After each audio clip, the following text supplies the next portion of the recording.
collaborating with doTERRA ever since it was born, even before. And I gotta tell you, it is a great honor to share this stage with some of the people that you've heard today. They are amazing men and women in their field, and it is truly wonderful to be able to share this stage with them. So I'm guessing if I could see each of your faces right now, that I would see the eyes kind of glazed over a little bit. Yeah? And if I could peer into your brains, we'd have this gauge over to. So I promise I'm not going to get too technical. I promise. But hopefully I'll keep you awake long enough to tell you about a really cool test that we've gotten to do on doTERRA products. As Dr. Hill said, in the topical model of application. So just very briefly, we're going to talk about the history of topical application, hopefully not so much Taboria, but just to kind of set the stage for topical application and its usage. As many of you know, essential oils have a very rich history in human civilizations. Maybe some of us grew up with parents, grandparents, who liked to make lotions and potions and poultices. Anybody? My dad could make the most awesome mustard plaster for our chests. I kid you not. My mom tells stories about my great-grandma, who knew all the herbs in the field and kind of practiced as a medicine woman. The stories are amazing. So this is something very near and dear to my heart. It's a very proud tradition. It gets passed down from generation to generation. This is kind of a very big application of that idea. Modern science is just starting to realize what early humans knew instinctively, which is that plants provide very powerful tools for health. In the case of topical essential oil use, sophisticated lab equipment and modern tests are looking at ancient artifacts, pottery, even the wrappings of mummies, and they're finding essential oil components. We know that essential oils have been used for millennia, and possibly longer than written records even dictate. So in more modern times, we have an account from a scientist by the name of René Maurice Gattefossé, and I apologize for my atrocious French. But he's considered the father of modern aromatherapy, because the term first appeared in his writings, as far as we know.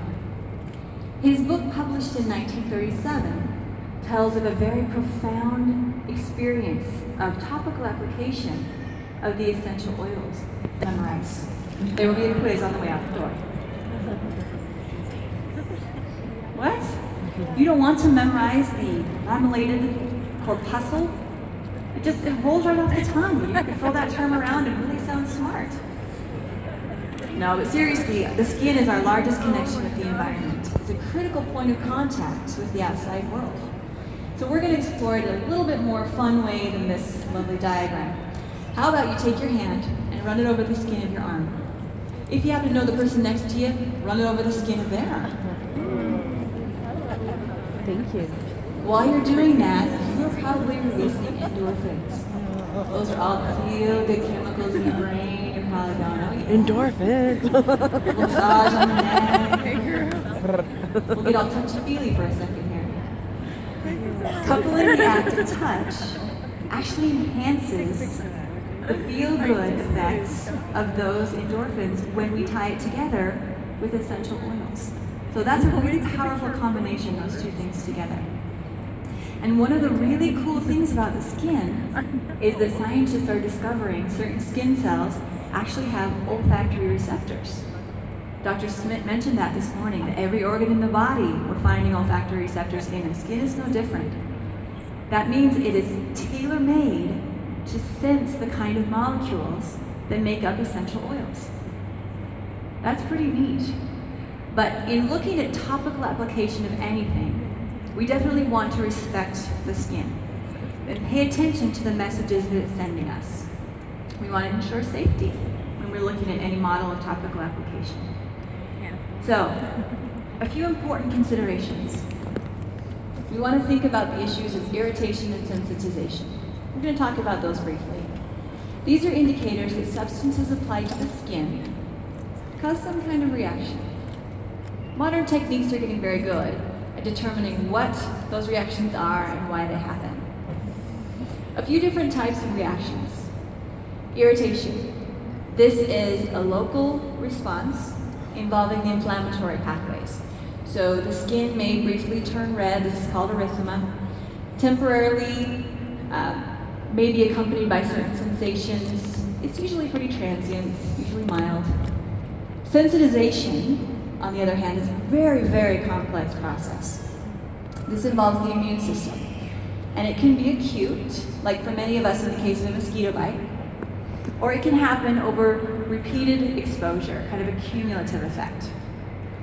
And finally, photosensitization. This is where chemicals will react in the presence of UV light. So you may have heard that citrus oils and cumin especially may be involved in this kind of photosensitization reaction. Does that mean you should avoid them? No. You just need to be smart about their application and avoid the sun or cover up for about 12 hours while your body can process them. The good news is that serious reactions, and even minor ones, are relatively uncommon. When you think about all the chemicals that your skin comes into contact with every day, from the air, from the foods you prepare, from the products you put on, really the skin does an amazing job of processing everything without incident. So as scientists, it's our job to help limit those incidents, right? We want to make sure that we test the products to make sure they don't cause those blazing irritation or sensitization reactions. So how do we harness that information? And look at these things in controlled tests, right? We want to have some manner of measuring it. Is there a research tool we can use? By golly, there is. Let's talk about repeat insult patch testing. Okay? So as the name implies, we take two patches, we put them together, we let them repeatedly insult each other, and then we gather data.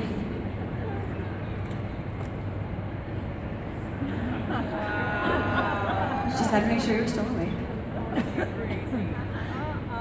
So, aside from the quirky scientist humor, maybe I should specify human repeat insult patch testing. This is one of the industry's gold standards. This is how we check to see if a substance fares well on human skin. It's been around for about 70 years. It's extensively reviewed, repeatedly validated, and it's often done to satisfy FDA regulations to test for irritation and sensitization. A dermatologist actually oversees it as the principal investigator, so that we know it's in very good hands when we're reading the